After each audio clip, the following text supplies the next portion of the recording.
the glow light supposed to make me look sweaty? Or am I just sweaty? Hi! I'm Abby. Obviously. And today, I am bringing you an informative video on Hyperemesis gravidarum. You probably don't know what that is. Unless you do. Wow. So, just gonna put a disclaimer in oh my god, in the beginning. I'm probably gonna have to edit out so many long, awkward pauses because I start to talk and then I just, you know. Oh shit, I touched my eyebrow. I have a heater vent underneath. It's hot. I do this to myself. Also, if you hear buzzing in the background, it's just my parents using the tattoo gun because they're aspiring tattoo artists and they're pretty good at it. Not gonna lie. I have one from them. I'm kind of a nerd. So I'm just gonna jump into it. I'm not very good at introductions yet, and I feel weird talking super loud because I feel like everybody in the world can hear me and I have anxiety. So, what the hell is hyperemesis? Well, hyperemesis itself is just excessive vomiting. Hyperemesis gravidarum is excessive vomiting in pregnancy. And not to be confused with morning sickness, the difference between hyperemesis and morning sickness is morning sickness usually lasts through the first trimester and eases up around, I think, 12 weeks? I don't even know. Well, I know, but... And then hyperemesis can last from the middle of the second trimester to labor. There are some women that I know who have hyperemesis that puked the whole time they were delivering and stopped as soon as the baby was born. Well, the placenta was born, because the placenta is the problem. And there are some women who still feel sick afterwards. And they don't know why. So, what causes hyperemesis? Like I said, they don't really know. I need to stop saying, The main theory doctors have is a sensitivity to the pregnancy hormone, the HCG, high levels, possibly just the person being sensitive. I know my levels are pretty high. The way one doctor explained it to me was basically your body being allergic to its own placenta and not knowing how to get rid of it because it's literally attached to your womb, so just thinking that's gonna fix it, but it doesn't. Hyperemesis is only known to affect about 2% of pregnancies, but we all know that statistic's probably not true because most women don't seek help. Some women just die, sadly. And a lot of women aren't diagnosed with it because, sadly, the healthcare system doesn't like to educate people on this sickness. I mean, I personally cannot count how many times I've had to go into the ER for IV fluids because I was severely dehydrated to the point of almost dying, and I've had several nurses tell me I shouldn't be there, that I was taking up space that other patients needed. Yeah. And hyperemesis can range from mild to severe. Some women feel nauseous the whole time, and that still sucks. They still lose weight. It's not good. And some women puke, like I said, all the way up until labor. I personally stopped puking at about 30 weeks, but it's still hard for me to keep down most foods. I can only drink Squirt and Body Armor. Which, I mean, I'm glad I can keep this down. It's got some vitamins in it, which can't keep down prenatals, so need vitamins. Some women have to have a PICC line or a Zofran pump or the feeding tube. PICC line is like an IV that you just have up in your arm all the way up to your arteries, and it stays there the whole time. And Zofran pump is like kind of like a insulin pump, like the one that gets inserted in your midline, but it's for Zofran, which is an anti-nausea med that's usually prescribed to chemotherapy patients. I take it in pill form because I'm able to hold it down now. But some women can't.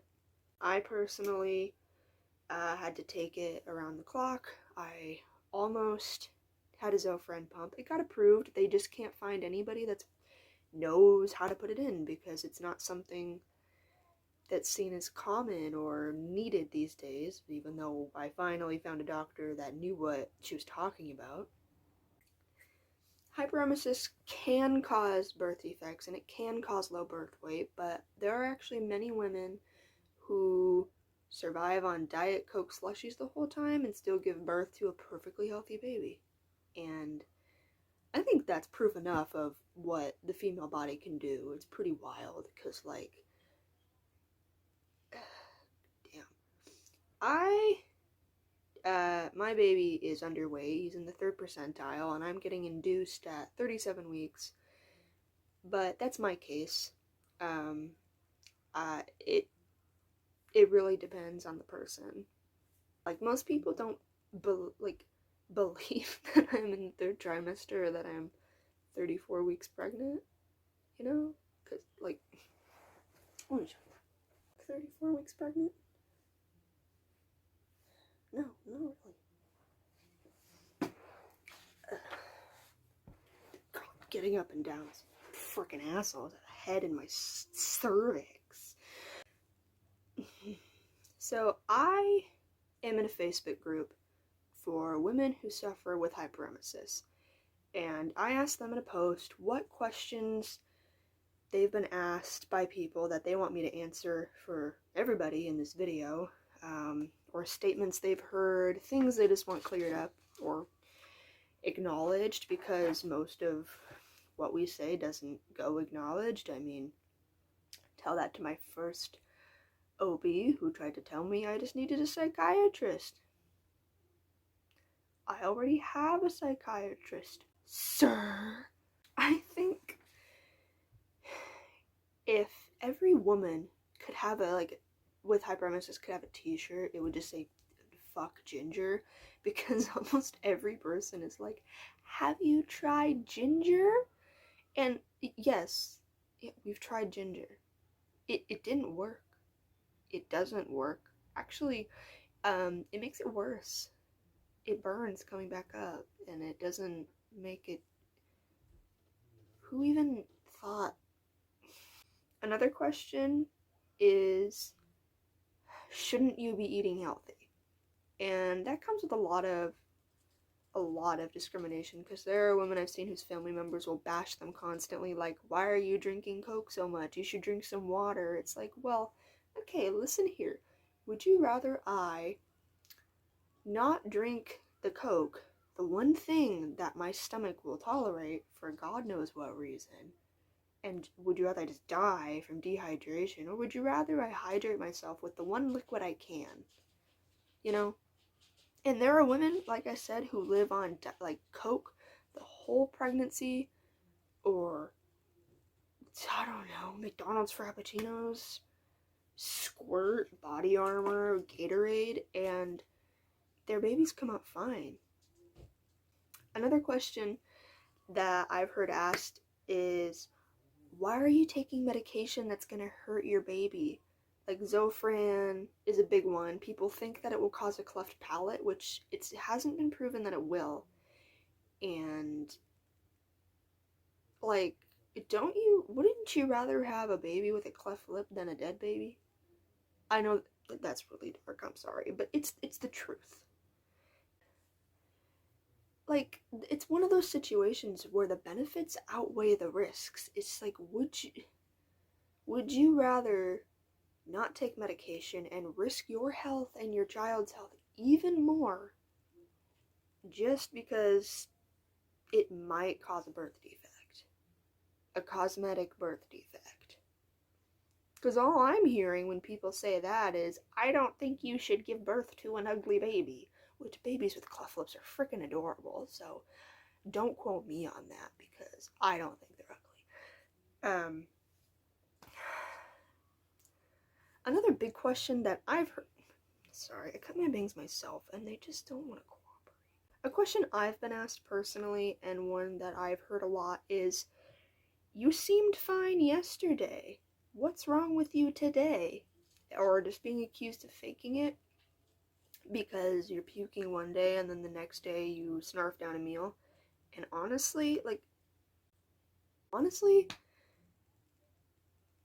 almost any illness is like that. One day it will be worse than the other. It's not linear. It's not sick. It's like, it's for some women it is. I can't say that. But like, for me personally, some days all I can keep down is a couple sips of body armor and that's it. There were times when I would drink a cup of hot chocolate and be real damn proud of myself because, whoa, I got down something. And then there are some days where I can go to McDonald's and eat a whole meal and feel okay. Still 35 pounds lower than I was before pregnancy. Still have an underweight baby.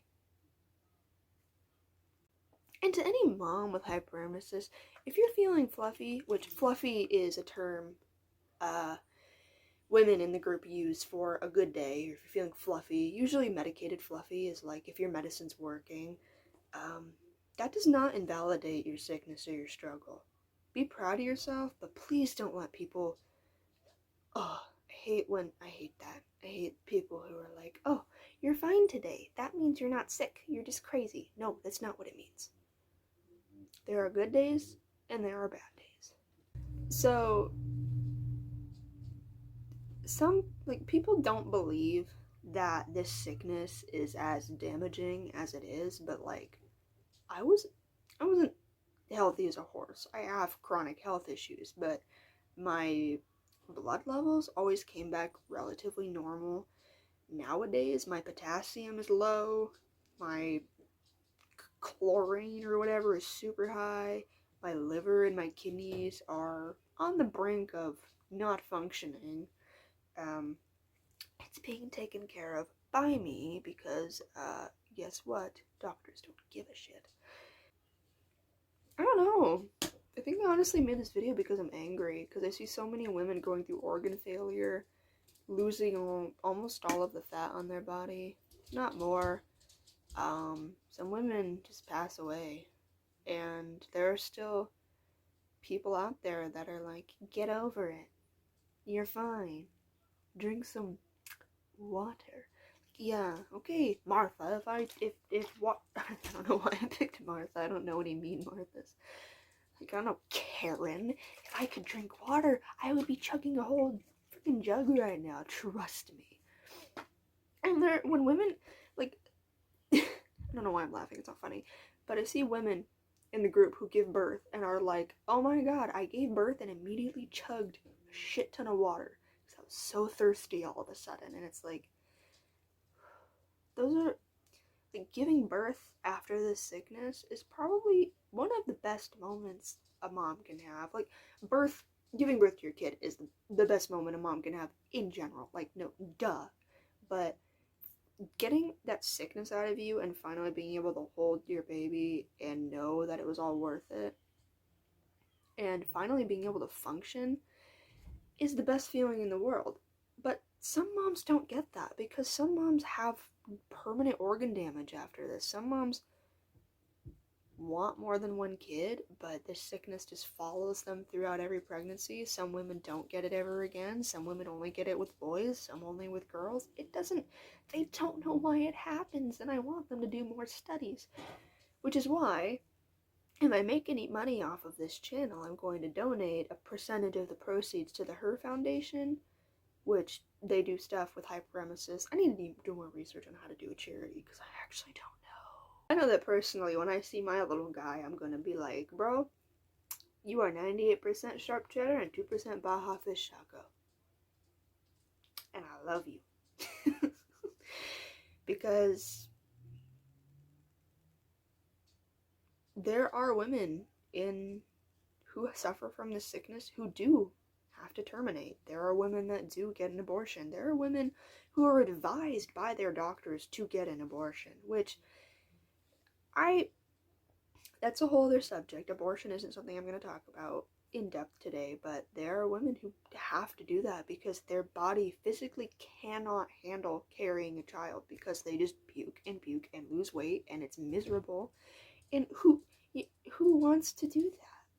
And these women are usually shamed because, well, the main thing I hear is, you're lucky you can even get pregnant. There are women who would die or pay to be in your shoes. And it's like, as someone who thought I could never have kids, because I have PCOS, I was diagnosed as a teen, late teen. I'm still technically late. I'm 18, by the way.